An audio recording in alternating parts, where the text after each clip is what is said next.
Hey students, in the last session we looked at how to compare things, and then in this session we'd like to see after a comparison, so what? What can you do after you've compared? Maybe you need to do something because of a particular result that you've compared, okay?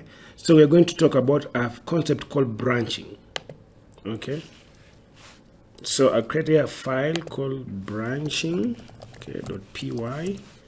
And this is the concept we're going to talk about, branching in general, but we're going to look at something called if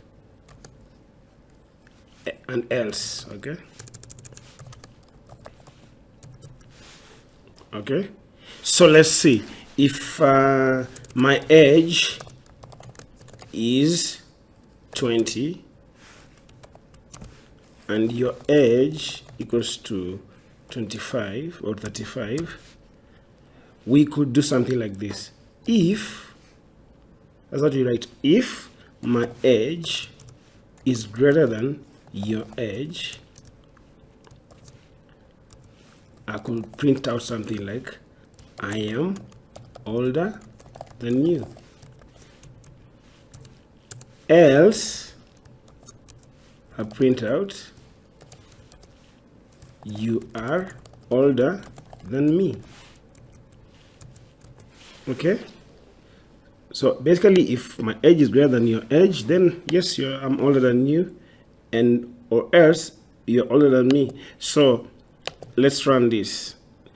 There's a if you don't see, normally this is blocked by then the avatar here, but there's a run button on the top right that you need to be clicking at, so you can see that you are older than me.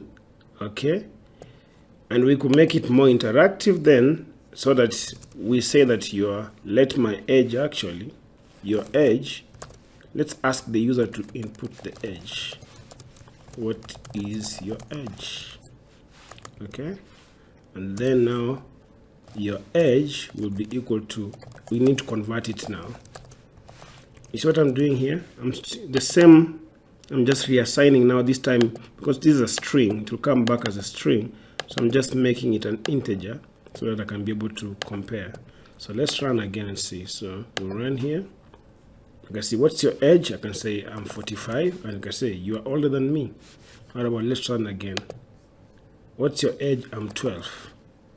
I am older than you. Okay, so that is comparison plus branching. So basically the idea is you have an if statement, what is called this, an if statement, and right here you put what you call a condition.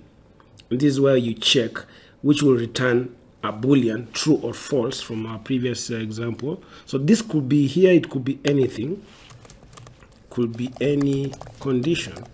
Okay, so e.g. it could be this less than y, or it can be x greater than y, or it can be y not equal to x, it can be y equal to x.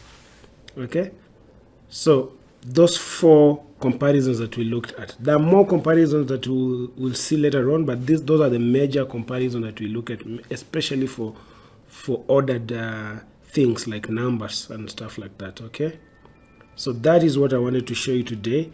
And then next I'm going to give you an assignment where we'll be able to change the previous chat app that we created to utilize this kind of logic. Okay, so see you there next.